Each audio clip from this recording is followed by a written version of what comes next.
Seguimos. Muy bien, vamos a la parte más jurídica. Si es que eso en realidad es una tontería. Bien, las características de la Constitución. Vimos que es producto de acuerdos. Es el resultado de luchas y negociaciones entre sectores sociales con ideologías e intereses contradictorios. Con lo cual, el que quiera encontrar en una Constitución algo homogéneo, se equivoca. Ni siquiera en las constituciones menos democráticas. No es así. O sea, siempre, aun cuando fuera, como en general son las constituciones, productos de revoluciones triunfantes, siempre expresan determinados compromisos políticos. Por ejemplo, la Constitución argentina, es uno de los aportes de Roberto, que ha trabajado Gargarella ese tema. Él sostiene que la Constitución argentina es el resultado de un compromiso entre la corriente liberal y la corriente conservadora. ¿Se acuerdan que vimos las tres corrientes en donde la demócrata radical quedó excluida de la Constitución? Lo mismo ocurrió en la Constitución norteamericana. ¿Está bien? La corriente radical democrática, que había sido hegemónica en la independencia norteamericana y que se expresó en la Declaración de Independencia de los Estados Unidos, al igual que en la Argentina, los grupos dirigentes de Mayo, del 25 de mayo de 1810, los sectores predominantes, si quieren, eran, o podríamos hablar de una ascendencia muy importante de los sectores radicales democráticos, Jacobino, Moreno, Castelli, Belgrano, Vieites, bueno, todo ese sector luego fue, a Moreno lo asesinaron, o murió en alta mar en oscuras situaciones, Belgrano falleció, bueno, y ese sector fue derrotado y fueron otros los que pusieron los pilares fundamentales de la Argentina. Igual que cualquiera que lee, que cursa historia en el colegio, es adoctrinado con la historia argentina escrita por Mitre y por Sarmiento. ¿Está bien? Bueno, las constituciones son resultado de esto, con lo cual, por eso, de hecho, la Constitución argentina, por un lado, dice que sostiene la religión católica apostólica romana, que es un típico valor conservador, y habla de libertad de cultos, que es un típico ideal liberal. ¿Está bien? Por eso tenemos ese tipo de contradicciones dentro de la Constitución. Otro factor es el factor temporal, ya lo vimos. Está destinada a resistir mucho tiempo, épocas futuras. Eso genera problemas, genera tensiones, tensión democracia-constitución, la mano muerta del pasado. Bueno, eso se va a jugar en la interpretación. La imposibilidad también de prever en detalle, aun cuando esté formulado en términos de reglas. Hay reglas que quedaron, por ejemplo, 2.000 pesos fuertes para ser senador. ¿Cuánto es 2.000 pesos fuertes? O sea, si lo quisiera aplicar, ¿de qué estamos hablando? La tensión entre democracia y constitución. Y acá nos metemos en un tema que ya creo que lo estuvimos viendo, así que lo vamos a pasar un poco de largo, que es el tema del lenguaje que utiliza, cómo se formalizan los mandatos prescriptivos en la Constitución. Que pueden ser, en general, la Constitución utiliza el lenguaje de los principios, que tienen un grado de indeterminación muy amplio, la igualdad, ¿está bien? ¿Qué es la igualdad? ¿Qué es la libertad? ¿Qué es los grandes valores que movilizan a millones y que están en el corazón de todos? Son conceptos indeterminados, son principios.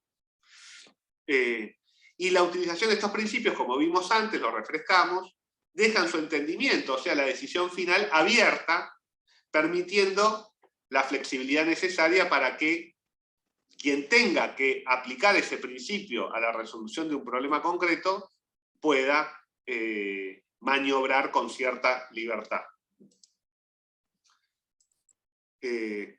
Ejemplo, todos somos iguales ante la ley. ¿Qué quiere decir eso? ¿Está bien? Las reglas, en cambio, son precisas. Entonces, el constituyente tomó una decisión fuerte que pretende atarle las manos a la democracia, al futuro. Ejemplo, los esclavos que de cualquier modo se introduzcan quedan libres por el solo hecho de pisar el territorio de la República. No hay mucho para interpretar. Cualquier persona que está en territorio argentino no es esclavo. ¿Está bien? No hay posibilidad alguna de que un intérprete entienda que alguien es esclavo porque, no sé, por su país de origen. No. El artículo 15 está expresa principios por un lado, pero en forma de reglas precisas, que toman la decisión por parte del constituyente y privan al intérprete de tomarla. Solo tiene que cumplir. ¿Vamos hasta acá?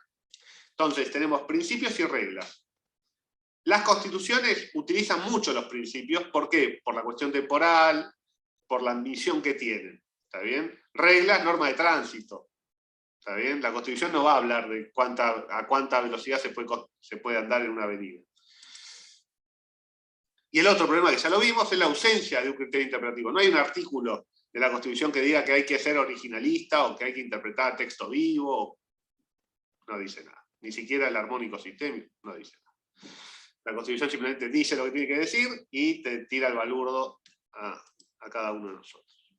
Esto genera lo que se llama la brecha interpretativa, que va a tener mucho diálogo, pero muchísimo diálogo, con lo que vimos con Patricio en la clase pasada. Control judicial de constitucionalidad y objeción contramayoritaria. ¿Por qué? Porque esto quiere decir que la Constitución puede ser interpretada de distintos modos. Y la Corte lo ha dicho expresamente, ahí tienen uno de los fallos donde lo ha dicho, quizás uno de los más famosos, Chocobar, un fallo terrible además, en donde la Corte se hace cargo y dice, miren, no hay una sola interpretación posible de la Constitución. Como mínimo siempre hay dos.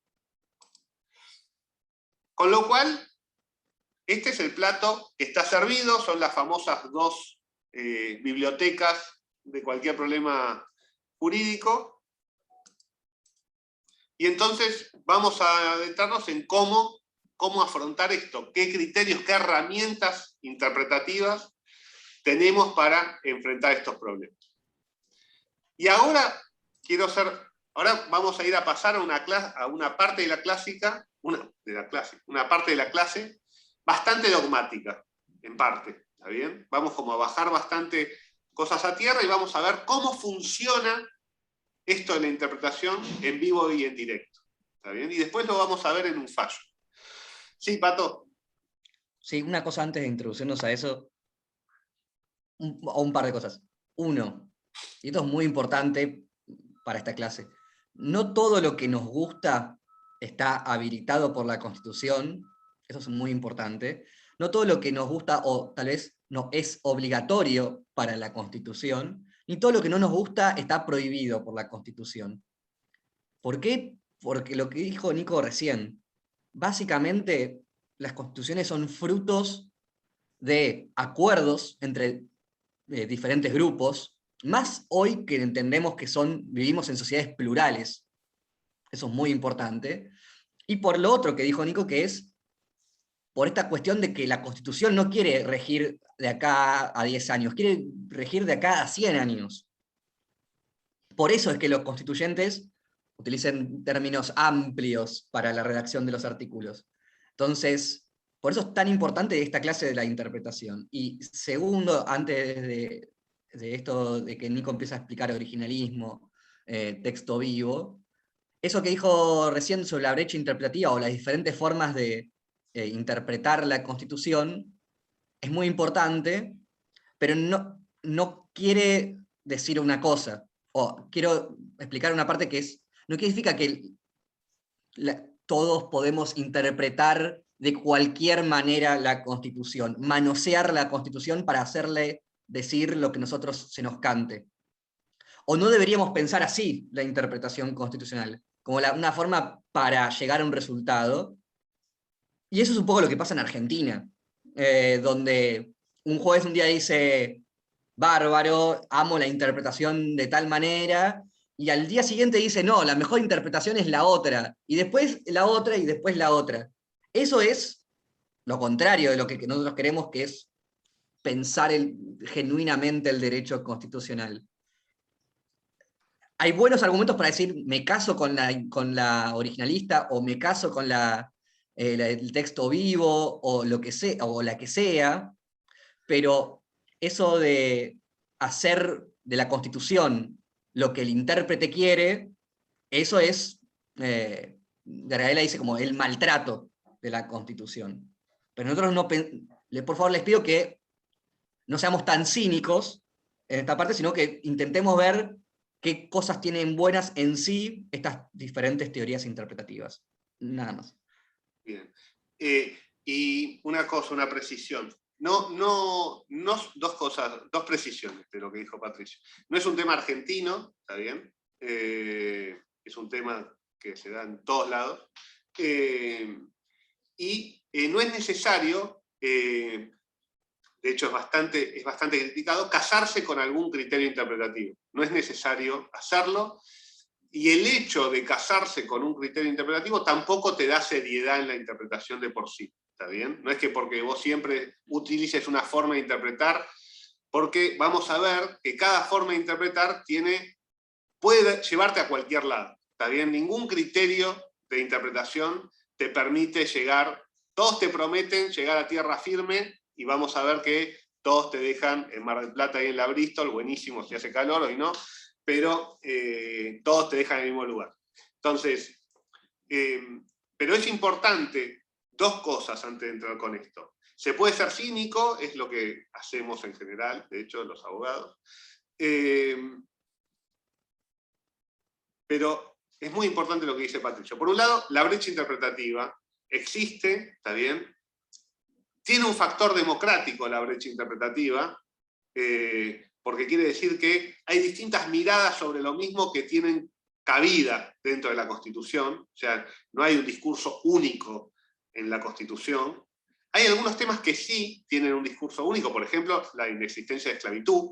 Hay algunas cosas en donde no hay brecha interpretativa, y hay otros lugares donde hay más brecha interpretativa. Eso va a depender mucho del lenguaje que utilicen, que en general, el lenguaje que se utiliza, por ejemplo, en el artículo 19, en donde se ve bien el conflicto entre conservadores y liberales, se resuelve muchas veces de una manera y bueno, te tiramos la pelota a vos, intérprete, nosotros no te lo resolvemos. El artículo 19 resuelve algunas cosas y otras no, y entonces es muy común en las constituciones que te digan, bueno, a mí no me pagaron para resolver este quilombo, yo te tiro estas herramientas y vos mirá, fíjate qué vas a hacer, cómo lo vas a resolver, es por acá, y después anda vos, no sé, es para allá. Con lo cual, por un lado, hay distintas miradas y distintas lecturas que se pueden hacer de la Constitución, que son razonables. Hay lecturas que se pueden hacer de interpretación que no son razonables, y ahí vamos a tomar un poco a un autor que vamos a ver hoy, que se llama Dworkin, que es esto de que plantea Patricio con otras palabras, de tomarnos el trabajo en serio y hacerlo a la mejor luz. O sea, tomarnos en serio esto, no ser cínicos, y si uno no es cínico y no obra de mala fe, aún no nos vamos a poner de acuerdo, ¿está bien? Y eso, obrando todos de buena fe, tratando de ser objetivos, entre comillas, no nos vamos a poner de acuerdo en lo que dice la Constitución, y no hay ningún problema con eso, ¿está bien? Que es lo que plantea otro autor que vamos a ver, que es el favorito de Patricio, que se llama Walton. Entonces, y eso está bien, y eso es lo que nos permite, a todos están contenidos en la Constitución dentro de algunos límites, ¿está bien? Hay algunas cosas que no están prohibidas expresamente. La pena de muerte está prohibida expresamente por la Convención Americana, etcétera, etcétera, etcétera, etcétera, de cosas, ¿está bien? Entonces, si ustedes vienen y me dicen, se puede imponer la pena de muerte en la Argentina, va a estar mal. Lo cual no quiere decir que pueda estar mal, que se deba poder imponer la pena de muerte. O sea que, porque eso ya es otra discusión. Estamos discutiendo en el plano normativo de lo que debería ser. ¿Está bien? Pero hay algunas cosas que son. Y hay algunas cosas que son más claras y otras cosas que son menos claras. Nada es del todo claro, absoluto, en general, y siempre, aunque sea claro, hay algún matiz para discutir, algún fleco que termina siendo súper relevante para decidir una cuestión importante.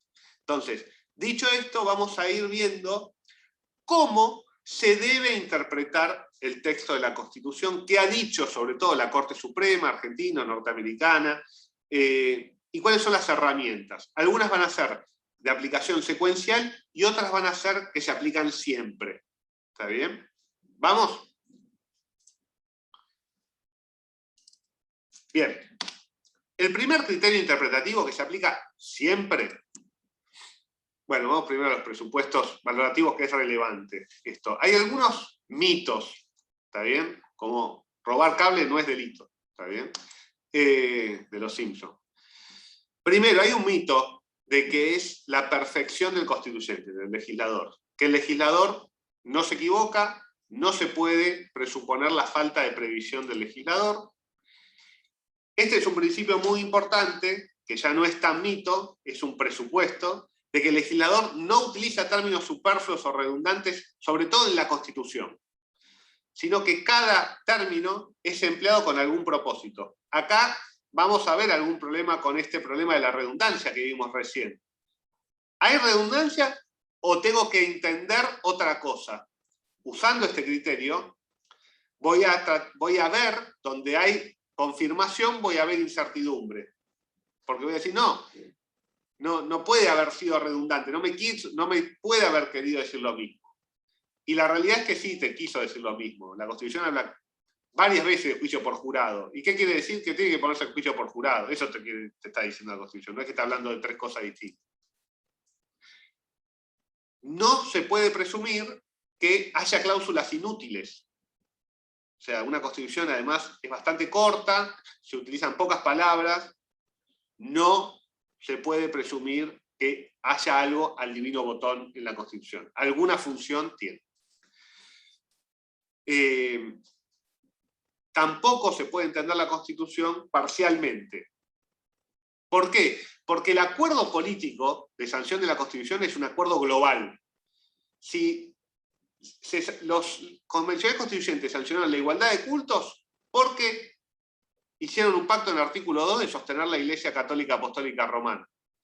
Pactaron el artículo 19 porque pactaron el artículo 14, qué sé yo. O sea, no, hay que entenderla en conjunto, conforma un sistema. Se vota completa la Constitución cuando estamos en una convención constituyente. Con lo cual, si yo voto a favor de una Constitución, quizás me gusta más el artículo 2 y menos el 14, pero bueno, me cierra cómo está resuelta la situación. Entonces, no se puede tomar como compartimentos estancos o parcialmente, sino como un todo coherente. Acá ya empezamos con un poco de chamullo, de zaraza, ¿está bien? Y un criterio interpretativo básico, que lo deben haber visto en Maduro versus Madison, si lo leyeron, ¿está bien? Que es, la expresión de algo es la exclusión de otra cosa. O sea, si yo digo que para ser abogado hay que tener título universitario, quiere decir que si no tenés título universitario no podés ser abogado. ¿Está bien? Cuando uno expresa por la positiva un requisito, está excluyendo todo lo demás que queda afuera. Si no, no habría forma de redactar una norma. Si yo tendría que prever todo lo que no es. Yo legislo sobre lo que es. Si no es, está fuera. ¿Se entiende esto? Es importante, es una norma de clausura interpretativa. ¿Me explico bien? Quizás fui medio oscuro para explicar. Federico, ¿querés decir algo? Otro ejemplo, profesor, ¿puede ser? Otro ejemplo. En ese caso, sí. Sí, cómo no. Cuando Maduro versus Madison, así de paso repasamos. Cuando la Constitución establece los casos de competencia originaria de la Corte, vamos a leerlo, esto es similar, la Constitución argentina norteamericana, está sacada de la norteamericana, de hecho eso genera algunos problemas. Dice, en estos casos, estoy leyendo el artículo 117, primero el artículo 116, que habla de los casos que son de competencia federal, que son el 116. El 117 habla de los casos en los cuales interviene directamente la Corte Suprema, sin que pase por algún tribunal inferior. Dice, en estos casos, la Corte Suprema ejercerá su jurisdicción por apelación según las reglas y excepciones que prescriba el Congreso. Pero en todos los asuntos concernientes a embajadores, ministros y cónsules extranjeros, y en los que alguna provincia fuese parte, la ejercerá originaria y exclusivamente. El exclusivamente es propio de Argentina. Entonces, ¿qué quiere decir esto? Que cuando la Constitución dice que todos los asuntos concernientes a embajadores, ministros y cónsules extranjeros, y que alguna provincia fuera parte, es de competencia originaria, eso excluye todos los demás casos. O sea, no tengo que decir, y todos los demás no son competencia originaria, porque ya dije cuáles son de competencia originaria. Entonces, si yo digo, me gusta San Lorenzo, soy de San Lorenzo, no necesito decir que no soy de Boca, que no soy de River, que no soy de Aldo Civi, soy de San Lorenzo. Ser de San Lorenzo excluye a todos los demás cuadros. Tampoco soy del PSG, me importa tres belines el PSG, el Milan, el Inter y todas las cosas que le importan a los pibes ahora. Me importa San Lorenzo y me amargo con San Lorenzo. ¿Está bien? Entonces, la afirmación de algo excluye todo lo que está por fuera de ese algo. Y ese es un criterio interpretativo básico, que, de paso los ayuda, está en la base del razonamiento de Marshall en Marbury versus Madison. Bien. Y también de Soho, bueno, hay un montón de jurisprudencia argentina. Bien. ¿Se entendió ahora? ¿Fui más claro? Miriam. Sí, gracias. Bueno, el primer criterio interpretativo, por excelencia, que no se puede obviar nunca, es el literal.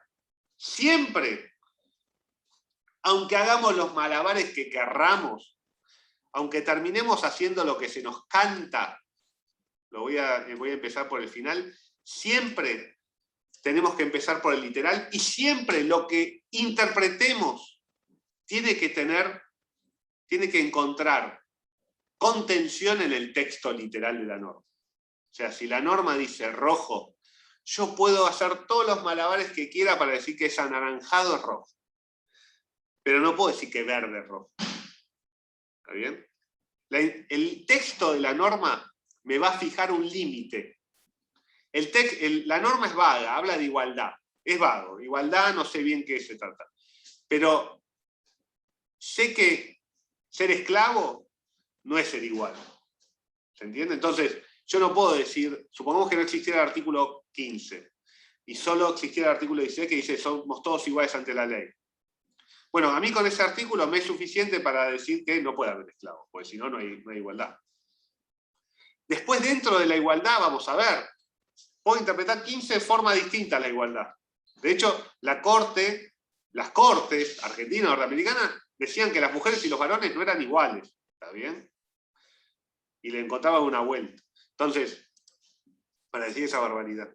Pero el primer criterio interpretativo es el literal. Y el literal nos va a estar presente en cualquier otro modo interpretativo. Siempre va a ser como la regla de juego básica, el material sobre el cual vamos a interpretar. Nunca lo podemos dejar, nunca podemos hacer como que no existiera.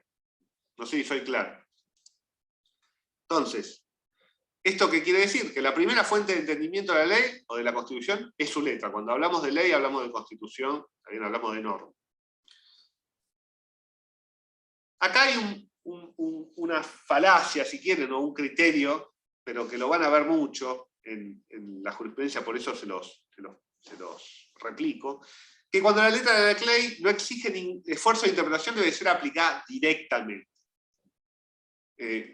Lo que, de una forma seria, cómo se interpreta esto, es que si la ley es clara, no nos vamos a poner de acuerdo que es clara, ¿está bien? Pero si la ley es clara, no hay que darle muchas vueltas. Sería como en criollo, así en término ocupa, sería...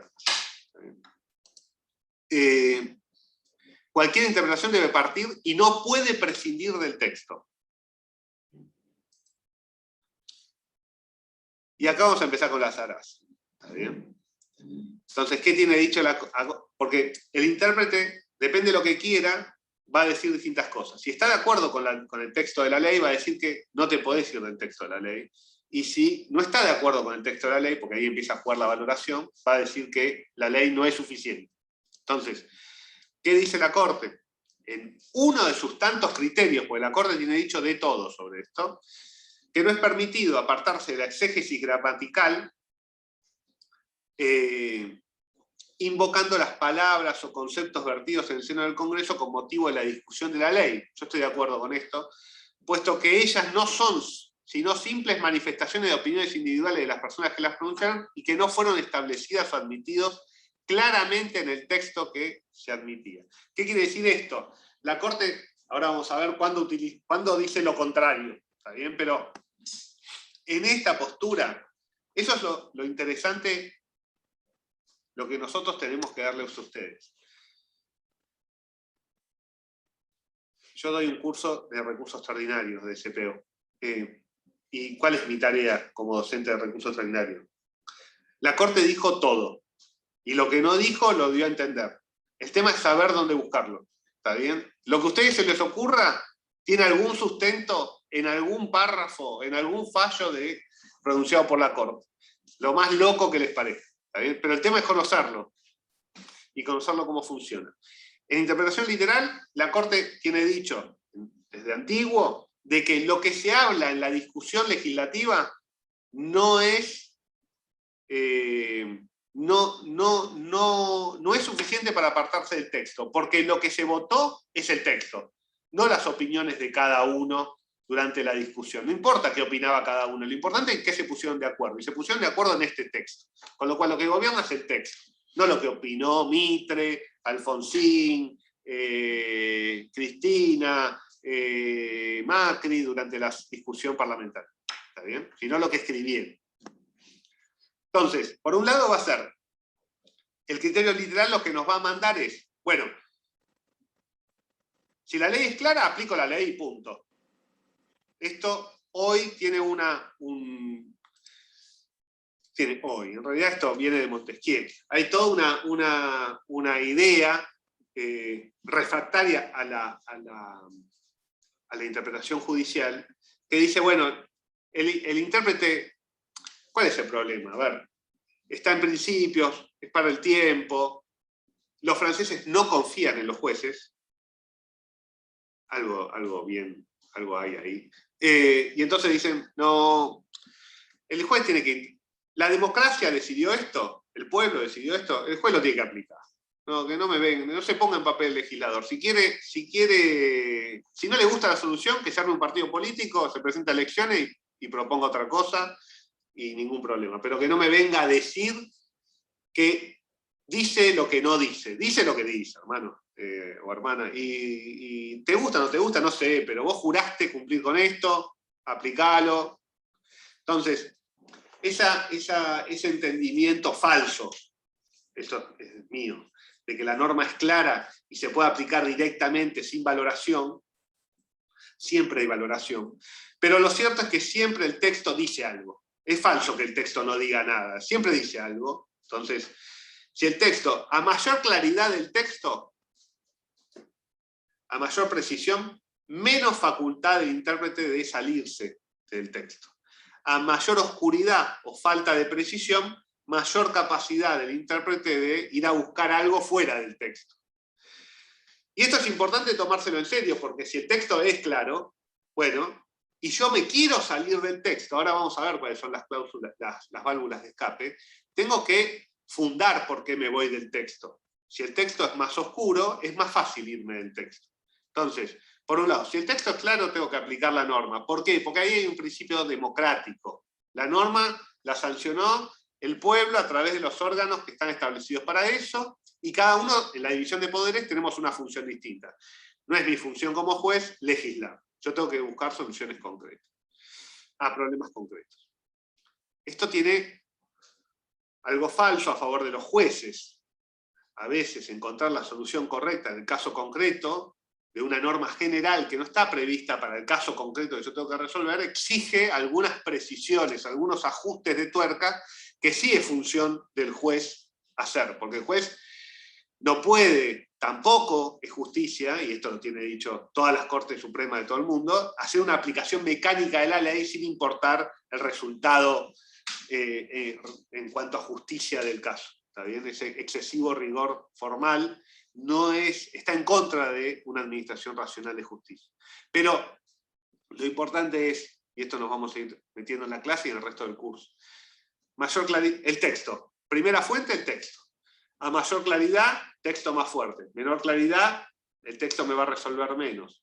Si el texto no es claro, igual estoy interpretando un texto. No me puedo olvidar que estoy interpretando un texto. Siempre el límite de lo que voy a poder interpretar está dado por las palabras y por el contexto sistémico de la Constitución. Yo no puedo decir, no puedo hacer una interpretación contraria a lo que dice. Me tengo que manejar dentro de lo que dice. ¿Se entiende? Si yo juego dentro de los términos, voy a estar jugando bien el juego. Si yo me voy de los términos, voy a estar haciendo trampa. Esto tiene algunas vueltitas. Bueno, literal, somos abogados, abogadas. ¿Qué querés decir, Nicolás, con literal? Bueno, hay dos formas de entender literal. Una literal popular o una literal especializada. La literal popular quiere decir que hay que darle el sentido a las palabras que tiene el lenguaje común. O el sentido más obvio y corriente. ¿Está bien? Si dice auto, si yo uso el lenguaje literal popular, estoy hablando de un automóvil. ¿Está bien? En contra de esa corriente, ¿qué implica en qué nos ayuda así la literal popular? En que deben desestimarse significaciones abstractas, oscuras, cosas que nadie podría llegar a entender comúnmente. ¿Está bien?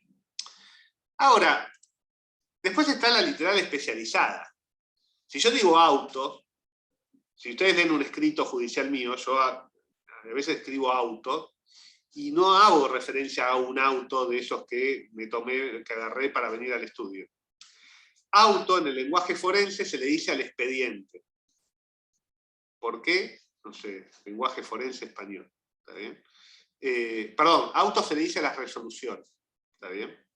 A las resoluciones judiciales. En lugar de decir una resolución de día tal, digo el auto de día tal.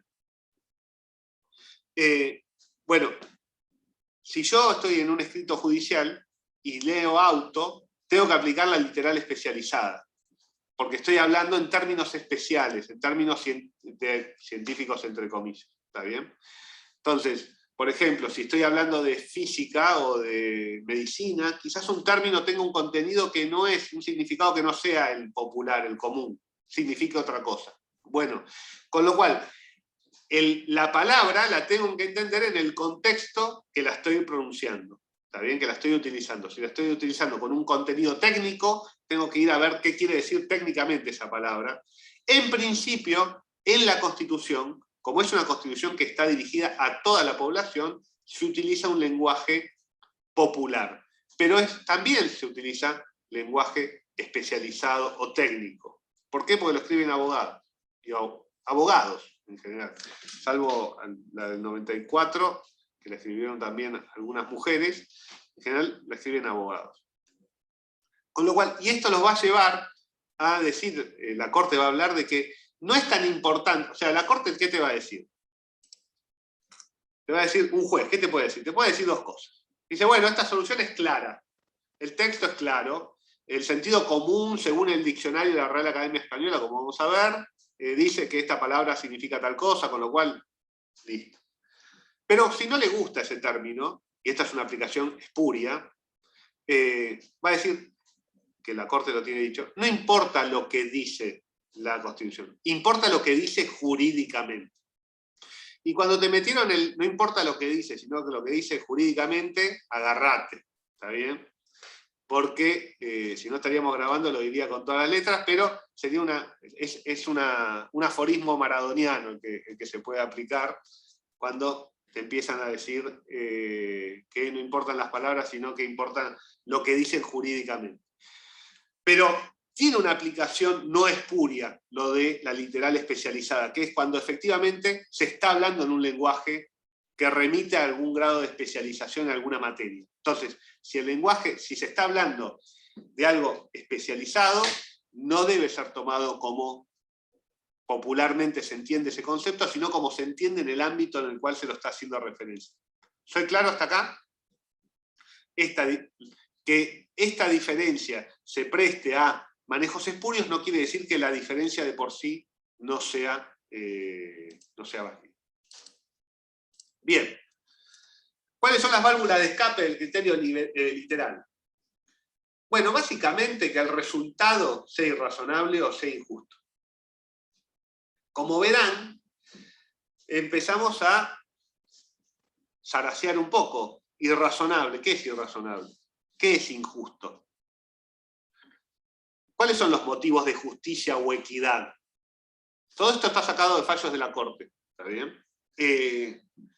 La necesidad de realizar una interpretación orgánica o sistémica. Pero acá está claro que dice, no, pero si lo interpreta en conjunto con todo el ordenamiento, quiere decir otra cosa. O la interpretación que, como decía, jurídica.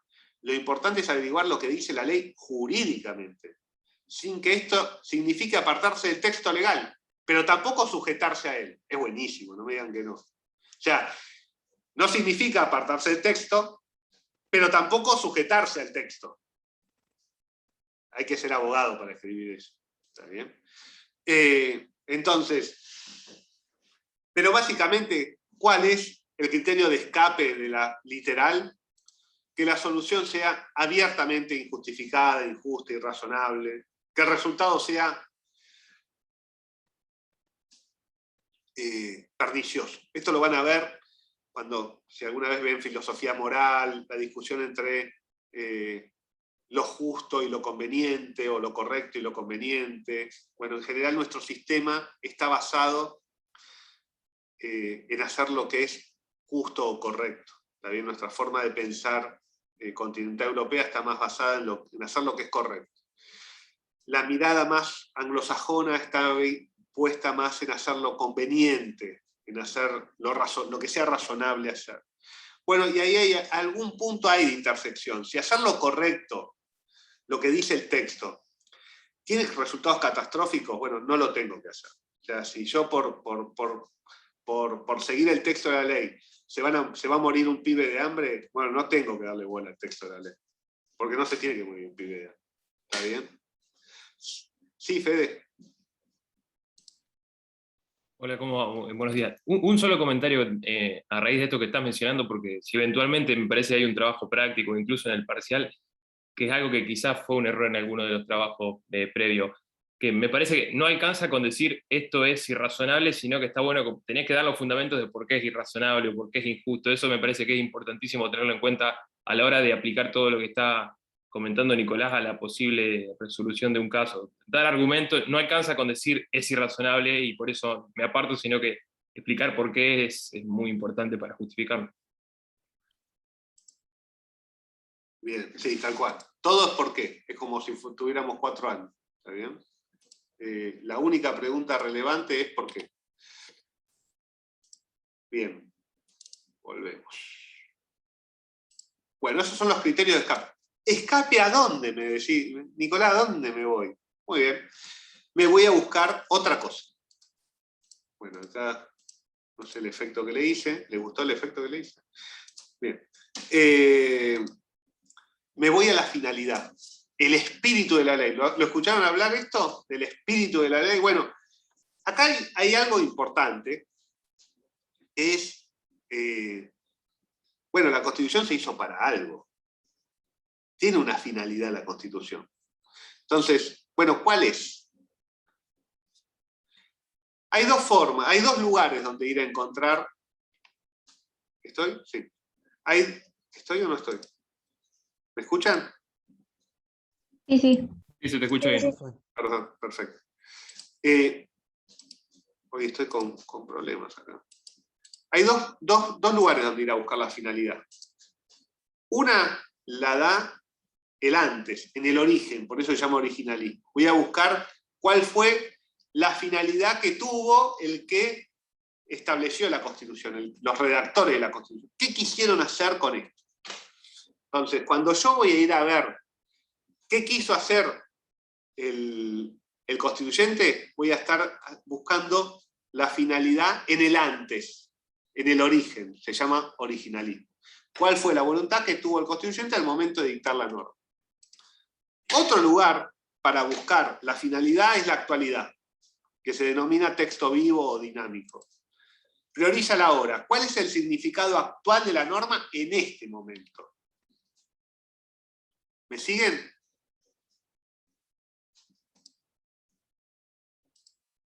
¿Me siguen? Pues yo a veces los veo, a veces no los veo. Sí, profe. Entonces, son dos, sí. ¿Sí? ¿Sí? ¿Sí? ¿Los escucho? Que se ve bien, decía. Ah, ok. Yo no sé qué problema tengo. Bien, ahí los veo. Bueno, entonces, esto de ir a la finalidad nos lleva por dos caminos distintos. Una es ir para atrás, originalismo, y otra es el ahora, el texto vivo. Cada una tiene puntos fuertes y puntos débiles. Vamos a ver cada una de estas. ¿Quieren hacer un break ahora?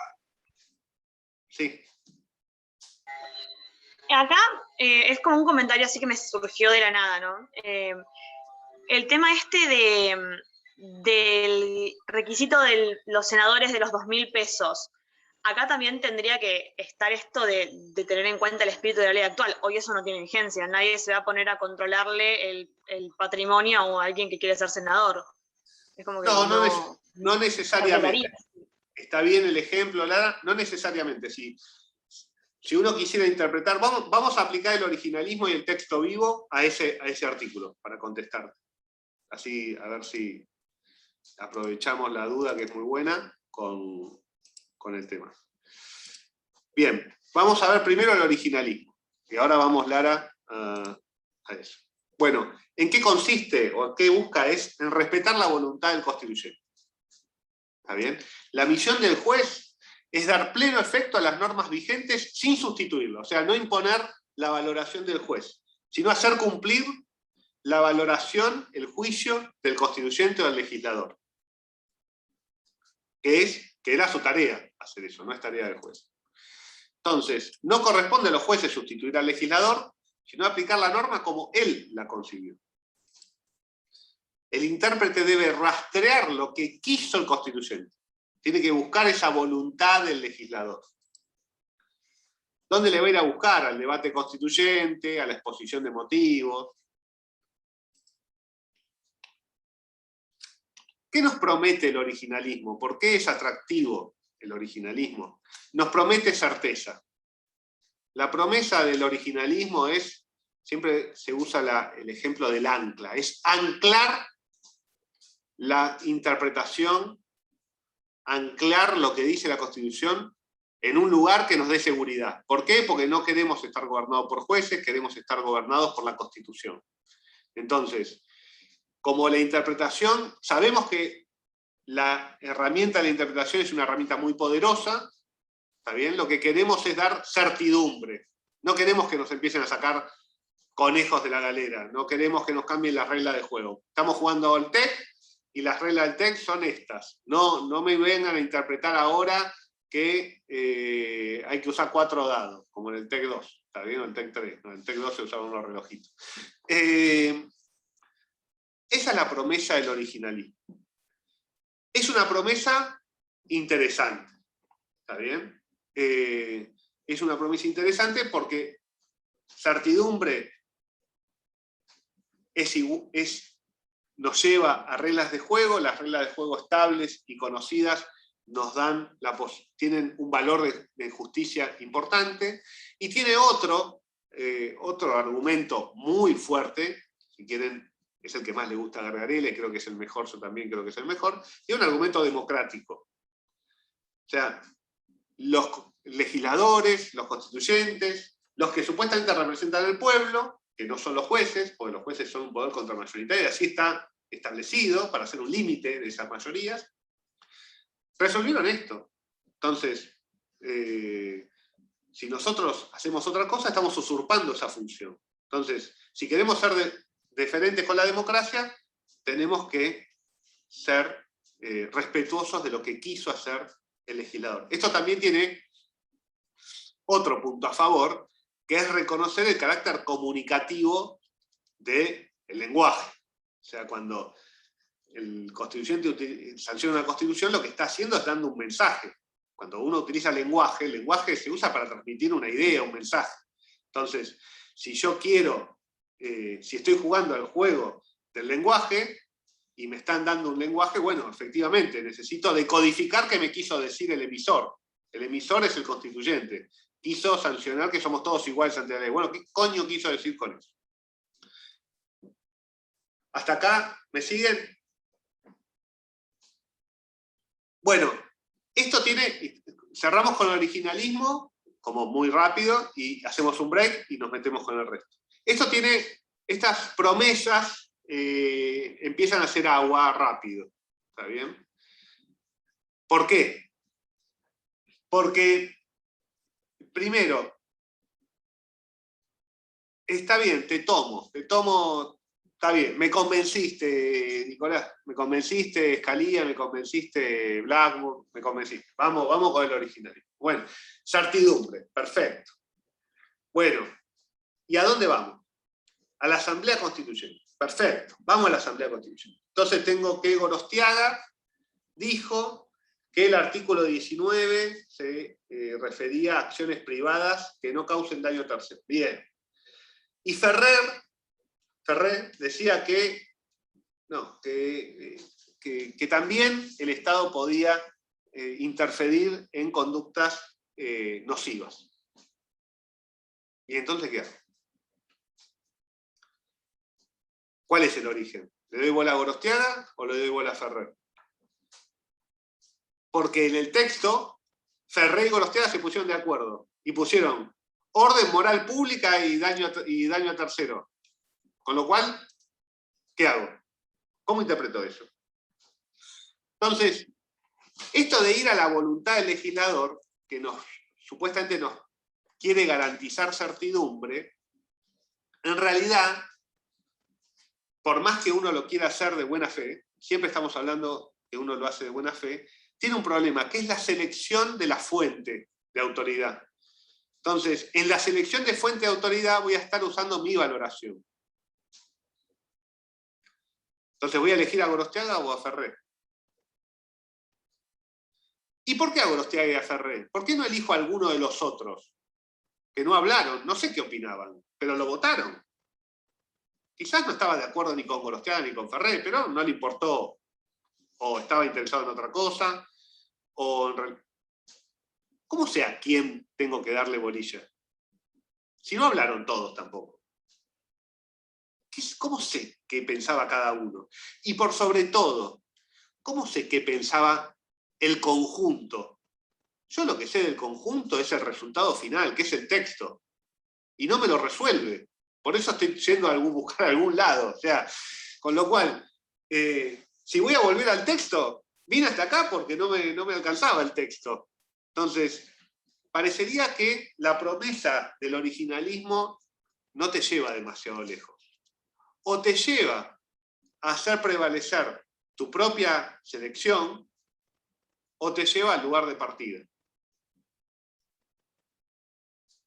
Un originalista me podría decir, no, esto es la peor versión del originalismo, hay algunas cuestiones que estaban claras y que podría ser útil el originalismo. Y yo te podría decir, sí, es cierto, podría ser útil. El originalismo es una forma de interpretar válidamente una norma. Después tiene un problema el originalismo, que es cómo juegan la tensión entre democracia y constitución. Mientras más tiempo pase, si yo utilizo una versión originalista, más voy a estar tensionando esa relación. Porque, por ejemplo, si yo... Argentina 2021. Si yo soy originalista para interpretar igualdad, las mujeres no pueden votar. Para empezar. Ni me hablen de matrimonio homosexual, olvídense de todo eso.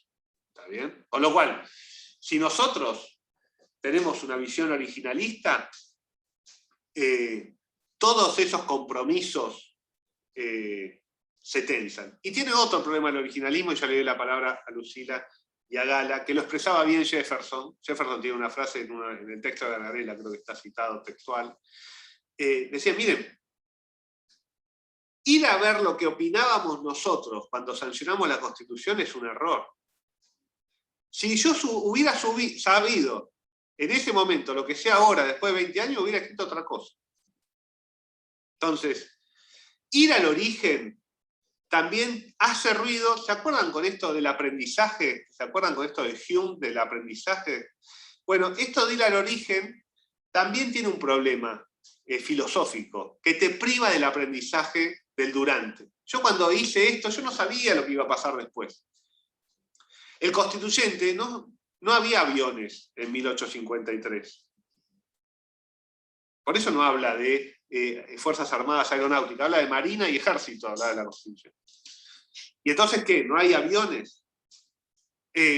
No había computadora, no había teléfono, no había nada, ¿está bien? No había autos, no había motor a combustión. Entonces,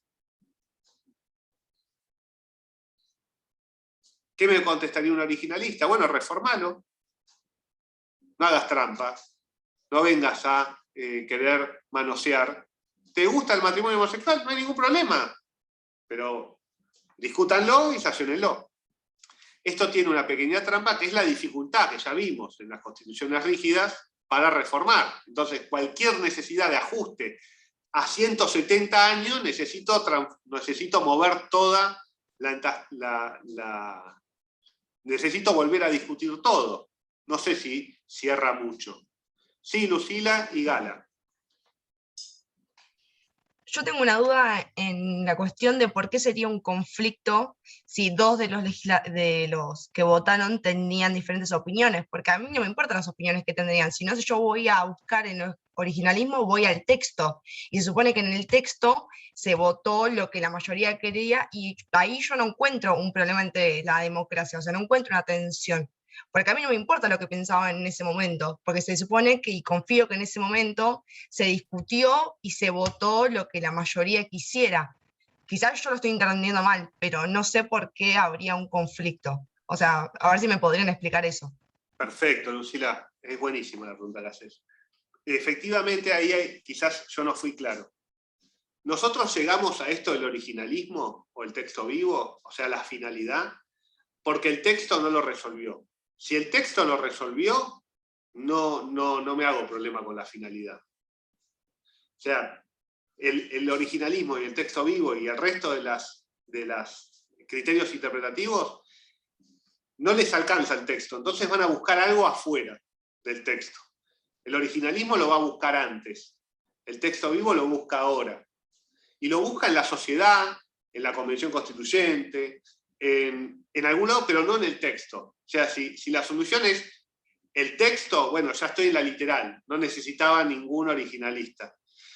Voy al originalismo porque no termino de entender qué me quisieron decir con el texto. Entonces, como no entiendo, sinceramente no entiendo, leo el artículo 19 y no entiendo bien qué quisieron hacer con eso. Entonces, voy a la discusión de la Convención Constituyente, y efectivamente se discutió el tema, y es muy interesante leer la Convención Constituyente, en la discusión del artículo 19, y efectivamente te permite entender algunas cosas de por qué quedó redactado así.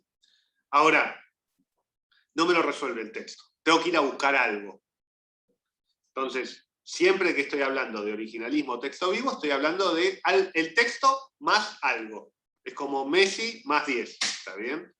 Tengo el texto, pero no es suficiente. ¿Ahí te queda un poco mejor, Lucila? Sí, perfecto, no había entendido esa parte. Gracias. Gala. Sí, mi pregunta va más por otro lado. Por ejemplo, cuando vos decías por qué hay que tomar a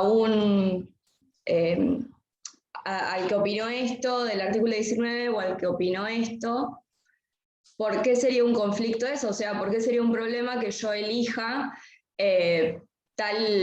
la opinión de este en la Convención Constituyente y no la del otro? Porque a mí me cierra más. Por ejemplo, que yo elija una y vos elijas la otra. No entendería el problema ahí. Bien, el problema está dado por la promesa. Vos, Gala, me prometiste certeza. Me prometiste que si yo usaba el originalismo, llevaba un resultado cierto. y entonces lo aplico y tengo dos resultados posibles. Entonces ya no es un solo resultado cierto. Ya tengo que elegir. Y bueno, y entonces, ¿qué te van a decir del lado del texto vivo? Si tengo que elegir entre lo que decía Gorostiaga o lo que decía Ferrer, para eso elegimos lo que dice Gala o lo que dice Nicolás, que en definitiva estamos discutiendo eso.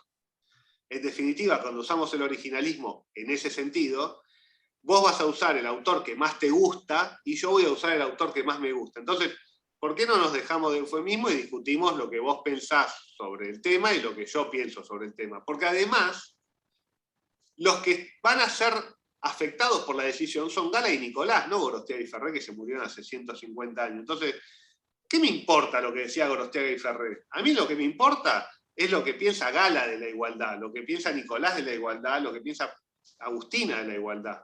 ¿Por qué? Porque somos los que tenemos que vivir con ese entendimiento de igualdad. Entonces, y la verdad, el entendimiento de igualdad de Gorostiaga y de Ferrer no solo no nos importa, era horrible a nuestra luz, ¿está bien? A lo que nosotros hoy entendemos por igualdad. Entonces, no queremos eso. No, ya no lo queremos.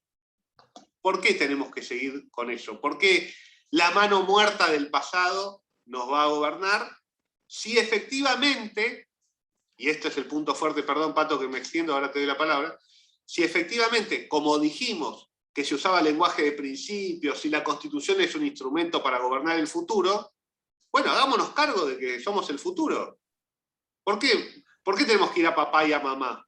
No, tenemos que decir nosotros. Si papá y mamá hicieron la Constitución para eso, para que nosotros tomemos decisiones. ¿No era que eran límites que capacitaban? O sea, si nos importa tanto la democracia, como dice el originalismo que le importa, a mí también me importa, a todos nos importa. Bueno, entonces, ¿por qué tengo que ir a buscar? ¿Por qué me tengo que anclar en lo que se opinaba hace 150 años? ¿Cómo tomo una decisión con el coronavirus con lo que pensaba Gorostiaga? ¿Cómo hago? Gorostiaga se enfrentó a un virus que se contagiaba por hablar con otro a 1 metro de distancia durante 20 segundos. ¿Cómo hago para resolver los problemas que tenemos ahora con... ¿cómo hago para defenderme de un ataque informático con lo que pensaba Mitre? ¿Se entiende? No. Y además, ¿qué me importa? O sea, Mitre ya vivió, ya estuvo, ya hizo lo que tenía que hacer. Bueno, ahora nos toca a nosotros. Sí, Pato. Sí, sobre el originalismo, ahora como que últimamente se suele hablar ya no el originalismo de las intenciones o de las intenciones del constituyente, porque eso además tiene una cosa medio elitista. Lo que suelen decir ahora los originalistas es una cosa un poquito más democrática, un poquito más igualitaria, que es, nosotros no queremos encontrar cuál es la intención, porque evidentemente tenían diferentes intenciones, pero sí el significado público. Cuando decían orden, podían haberlo votado por diferentes razones, pero todos entendían lo mismo, podría decir un originalista. Y no solamente se limitan ahora ya al debate de la Constitución, sino dicen, bueno, a ver, pero podemos ir a los libros. No sé, bueno, entonces voy a las bases, voy no sé, a Argirópolis, o a El Facundo, o voy al diccionario de la época. Entonces ahora como que amplían un poco también el universo de cosas que toman en consideración, y haciéndolo un poco más popular, porque dicen, no es que solamente la élite entendía esto de esta manera, sino todos. El pueblo, la comunidad, cuando hablaba de cierto concepto, entendía que significaba tal cosa. Y eso ya te aleja un poco de la idea de la intención, te aleja un poco de la idea de, bueno, ¿por qué lo votaste o por qué se votó? Sino que dice, bueno, había un entendimiento común de todos sobre qué significaba tal cosa. Y nosotros tenemos que atarnos a eso. Bueno, si no te gusta, modificalo. Dale un nuevo significado a través de una enmienda constitucional, de una reforma o lo que sea. Obviamente, eso también sigue teniendo los mismos problemas que sobreviven al originalismo, pero tal vez saca algunos de la mesa. Si les parece, hacemos un break de 5 minutos y seguimos, así descansan un poquito. 5 minutos porque nos queda bastante. Y quiero terminar el horario porque si no, no es justo. Les mando un beso. Descansen 5 minutos. Y 32 volvemos.